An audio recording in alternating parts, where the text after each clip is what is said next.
Welcome back. Financials, one of the only sectors closing higher today after the Federal Reserve cut interest rates by 25 basis points for a second time this year earlier today. Joining us now to discuss how lower rates will impact financials, Thomas Michaud, CEO of KBW, a Stifel company, and Dick Kovacevich, former chairman and CEO of Wells. Very good afternoon to you both. Thanks for joining us. Tom, do you think that this latest rate cut is already priced into the banks? If we don't get another one, that these stocks are buy right now?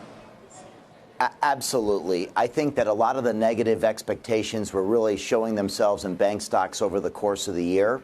And what happened today was it was 25 basis points that I think the market had priced in. But I thought some of the language from the chairman was better than expected. For example, a defense that unlikely to have negative interest rates in the United States.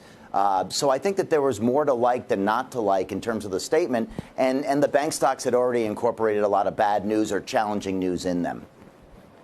Dick, you've been here before, of course, many times. Even when rates go down, the banks can still make money in other places. But is the experience that the share price kind of tracks rates regardless?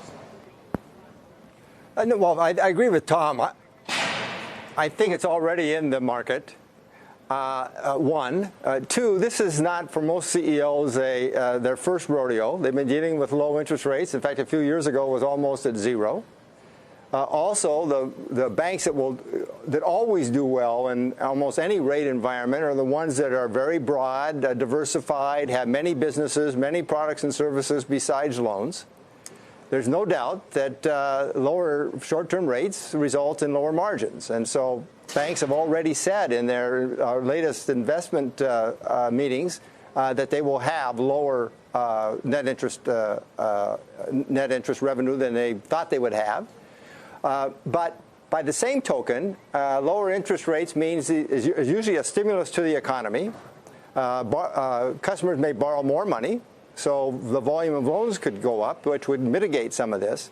But I think we're also forgetting that long-term rates in the last couple of weeks have gone up substantially. And this is very positive for banks. And one of the most positive things for them is that if they have a mortgage servicing portfolio, you mark to market that portfolio at the end of the quarter, and higher rates are better. And you could have hundreds of millions of dollars in some banks having more income simply because of the higher long-term rates. Tom, when I heard you were on, I was really excited to ask you about the dramatic week we're seeing in the overnight funding markets, the spike up in the short-term interest rate, the repo rate. Just listen for a second as to how Fed Chairman Jay Powell addressed Steve Leisman's question about what's been happening in this market. The tax payments and also of the settlement of the large bond purchases. And, we were very much waiting for that. But we didn't expect the response to that was stronger than we expected. So, stronger than expected market response. But he said clearly the Fed is injecting liquidity and is on top of it and sort of brushed it off as a bigger problem. Just curious from your perspective, what's going on?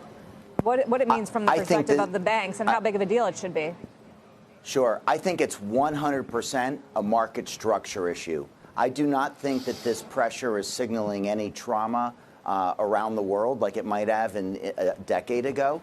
I think what's happened is the biggest players in the market have only gotten bigger in the last decade. And if one institution or two institutions start unexpectedly moving in a certain direction, they are big enough to push the market around. And I think really what the Fed's going to have to think about is some market structure issues. I would expect to see them be active again to offset that. But when you look at the size of the biggest banks, to the extent that they're settling up at the end of the day, if you have one expected buy order, which really could be because of a customer action on their part, in addition to the tax payments, it can move that rate around. So I think you'll see some market structure adjustments going forward. But I don't read it as a sense of a pending tension in the market that's suggesting something's wrong with the system. I think it's just a market structure issue myself. Dick, what's your take on this? Is there more going on under the surface that we haven't uncovered yet? Well, I think there is to some degree. The Fed can handle it. But I think this is just another indication that when the Fed has a $4 trillion balance sheet, which has never had in any time close to this, that how that all works. You know, they didn't buy bonds recently. That also has taken liquidity out of the market. That the unintended consequence is it's going to be very difficult for the Fed to reduce their balance sheet, even if it wanted to.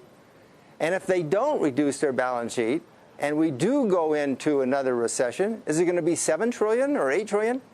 I think quantitative easing was a big mistake. I think they don't know how to get out, and this has got ramifications at all kinds of different times. This was just one of the cases where it's making it difficult for them to handle liquidity and monetary policy.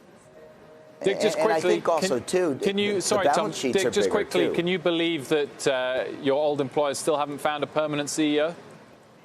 I cannot believe it. Is it embarrassing for them? It should be. What happens from here, do you think?